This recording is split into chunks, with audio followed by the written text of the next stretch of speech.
down the road. I mean, this is a problem now. Frankly, at Fort Leonard Wood, it was a problem a decade ago. But listen, I've been there. I mean, I've seen it myself.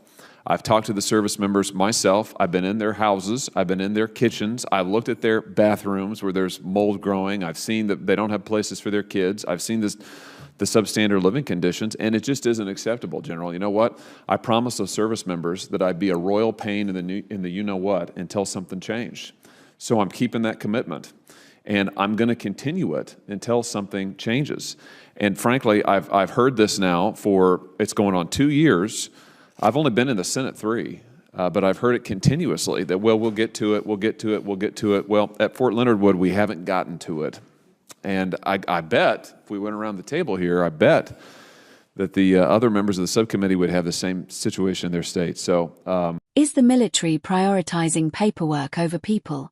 In a fiery 2022 Senate hearing, Josh Hawley didn't just read from a script. He brought the voices of families living in moldy, decaying homes at Fort Leonard Wood directly to the Pentagon's leadership.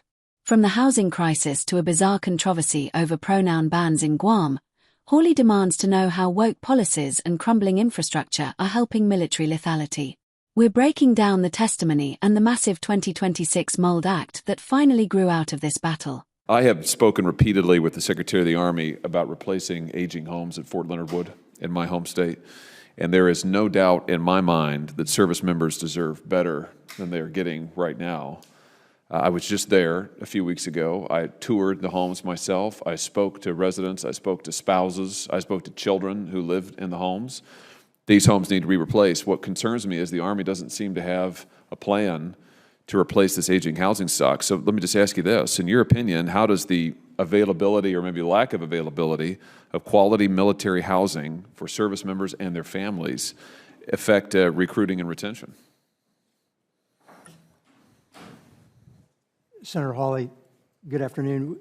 The Army takes the care and quality of life of all of our service members and their families very seriously. So we are making and committed to investing in our housing within not just that, but within our daycare centers, child care, offering opportunities, expanding beyond that for spousal employment, to put kind of a whole package on the table to ensure that our facilities and our care and commitment towards family members is first class.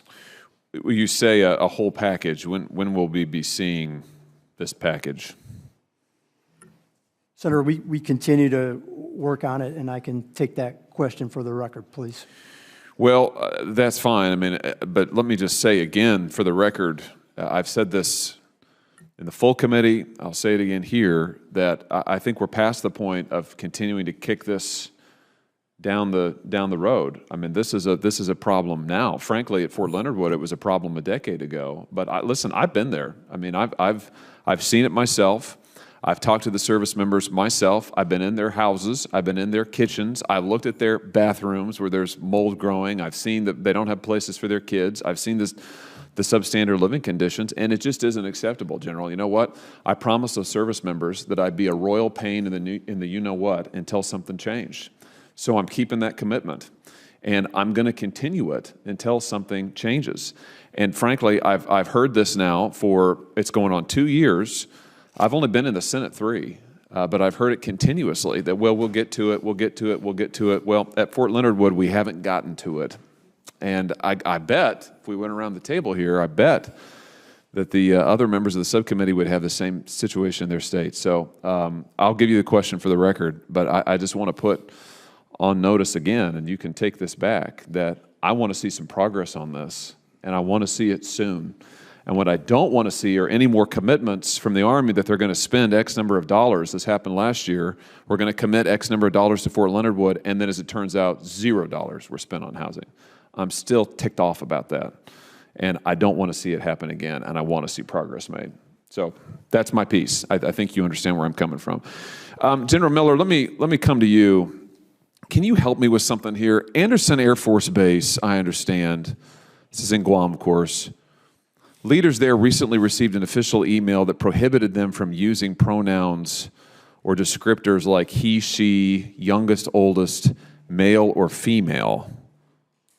Why is that?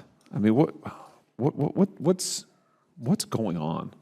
Senator Hawley, thank you for that question. Actually, that is, we've been talking a lot about that because it was an email, from my understanding, that went out locally from one of the commanders there, and I don't remember at what level. I don't know if it was a group commander or the wing commander there.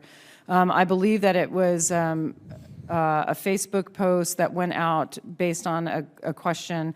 It is not the Air Force policy to not use pronouns.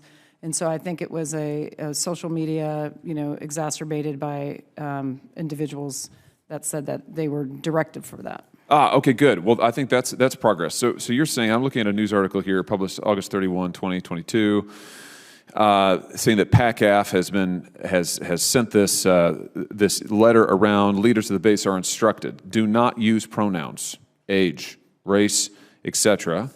And they go on. The unauthorized examples of unauthorized language are male, female, youngest, oldest, he, she. But you're saying that that was not an official communication. That has not been a directive. That is not an official communication from the HAF. Correct. Okay.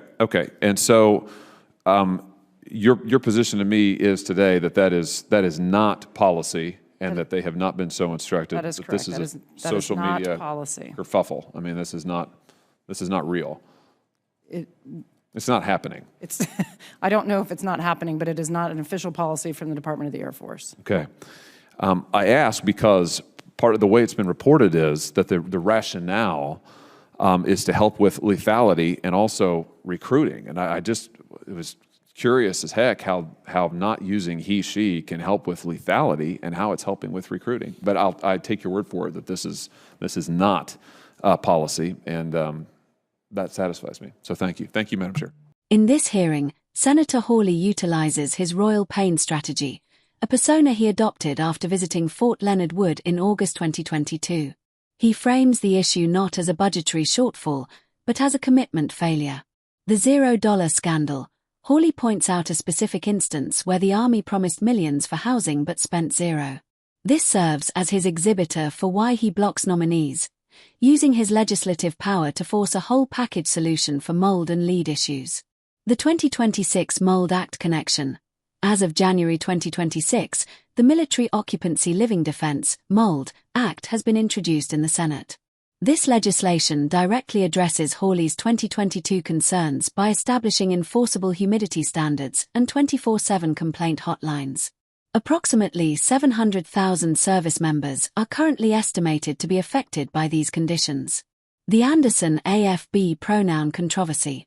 The second half of the hearing shifts to cultural readiness. Hawley questions General Miller about an August 2022 report regarding Andersen Air Force Base in Guam, where an email allegedly banned gendered pronouns and age descriptors. Official versus local policy.